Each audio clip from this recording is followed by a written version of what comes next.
All right, so let's take a look at today's trade. So this is we'll just concentrate on NQ. So if we actually like zoom out a little bit,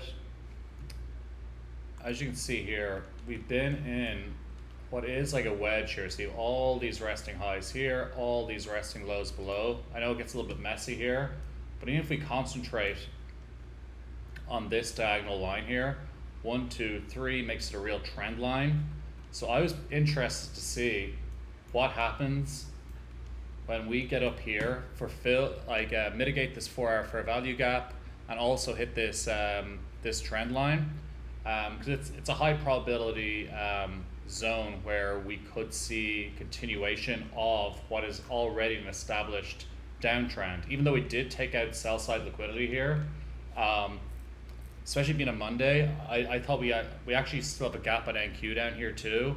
So I was open to even coming back down or even just hitting our new week opening price. So let's just take a look at this morning. So this line here is that line I was talking about in on the higher time frame. So we saw a very aggressive rejection here. So we got this massive 5-minute BPR, and really because Mondays can be a little iffy. Really what I wanted to see to confirm continuation was this gray shaded box here. This is a 15-minute fair value gap. So I wanted to just see that 15-minute candle inverse that. And then we left these two equal lows here, which I thought was a pretty solid target.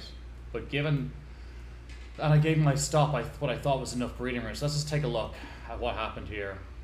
So not yet. Once we got, where's the candle? This candle. So this is where I entered, and I put my stop above this wick, or just at this wick. Realistically, I should have probably put it just a little higher, because we also had a 15-minute inversion here. So we got one 15-minute inversion, a second 15-minute inversion after coming out and taking out that 4-hour, and we were also just retracing into a daily fair value, bearish daily fair value gap. So there was nothing screaming overly bullish here, and I really like these draws. So going into the trade, I had this line here, BE. This is my break-even line, because I thought we might see a reversal here if we did come down. So I just wanted to take risk off the table. And if we take a look here, I got kind of unlucky.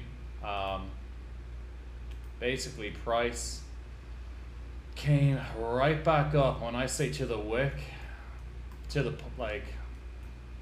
that's where I got stopped out. So it's unfortunate. Either way, it would have been a losing trade, because eventually we did see some continuation to the downside, as you can see here.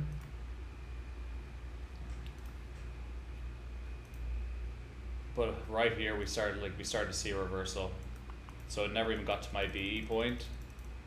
And honestly, I saw a lot of traders get screwed here, thinking at this point, which is understandable. I wouldn't have taken this trade until we fully inversed this 5-minute.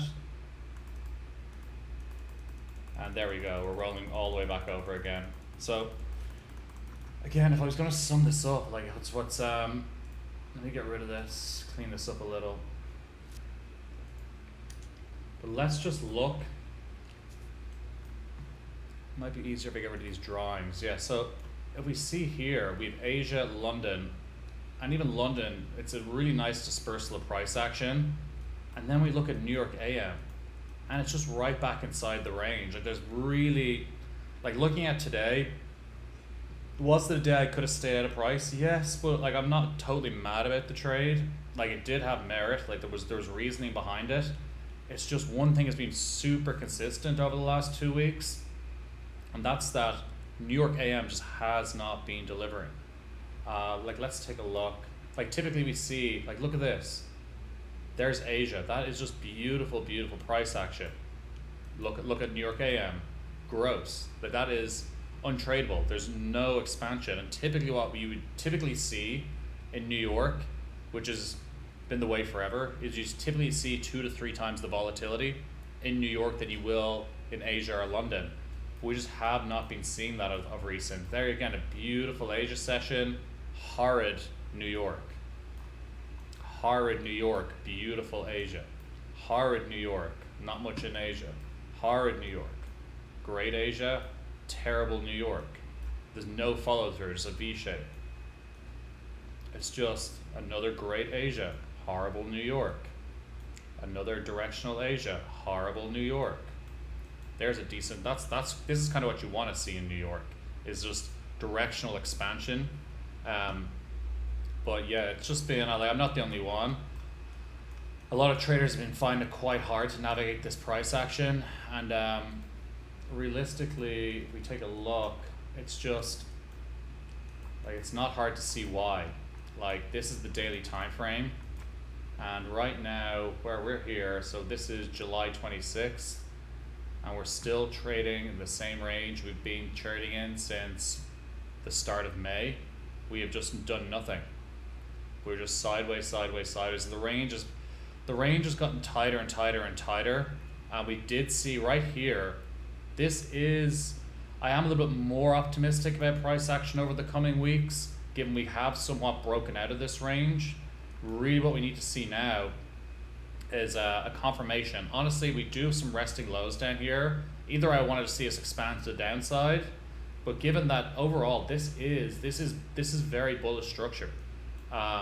Would it be nice to see come down here one last time, take these lows out. There's on NQ, regular trading hours, we have a gap down here. So to come down and take these lows, and then really where you get excited about price action is this red box here is a daily fair value gap. If we can get a daily close inverting this, then it's beautiful. We've equal highs here, we've equal highs here, we've all this resting liquidity, and we could see a very aggressive expansion to the upside. Until we get that, it has just been extremely challenging. One thing, this is a 5-day losing streak for me right now, but I haven't tilted, I've never gone more than 1 hour in a trade. Even my average trade loss isn't even a full R. I think out of the 5 losing days, I'm only down about 2.5 R. So my risk management in these conditions has been exceptional. There's been plenty of no trade days. I think last week I only had 2 trading days. Or the week before I had 2 trading days. Last week I only had 3 trading days. So that's one thing, because when I look at my 6 months of data leading up into this, at the first half of this year, one thing is clear. It's just really being really cognizant of low probability price action. And when I see it, just staying away. Like, good times will come again. Like this was just a treat to trade. It was beautiful. You know, it was one of those, as you can see, it's just green, just all green the whole way up. Any bearish candles got eaten right back up. It was just so beautiful to trade. You could hold your winners. My average R is usually about a 1.5, 1.6. But you could go for those 2.5s, 3R trades that really helped your P&L, and it was just parabolic. And when we get into these conditions, you really just have to get used to sitting on your hands. Like right now, as I said, it is looking like we are starting to somewhat break out of the range, but until we take these lows out or inverse this daily, it's still quite low probability. And I'm really going to try now for the rest of, especially this month until that happens, really just try not to trade, still show up every day. But if I'm seeing choppy price action, a lack of fair value gaps, high probability liquidity zones at previous days high, London, Asia, or just trading back inside of our London, Asia range is a key sign. Expansion's not on the table once again, and just to sit in the sidelines, like that's a real win. Like that's what I said, if I can get my average no trade days to over 40% this month, because I know if I can get it above 30 or 35%, regardless of conditions, typically I'll end up green at the end of the month. It's just being really particular and knowing when to sit out. So as it stands here, unless we take out these lows overnight or tomorrow, I'll probably be sitting tomorrow out. I'll still be here, but I'll probably sit it out until we get the follow through and we inverse this. You know, there's not much to be traded. Like, it's summer price action. It doesn't have the volatility that you're used to, especially the back half of the year or some of those initial months. Yeah, so until then, it's going to be a lot of sitting on the sidelines.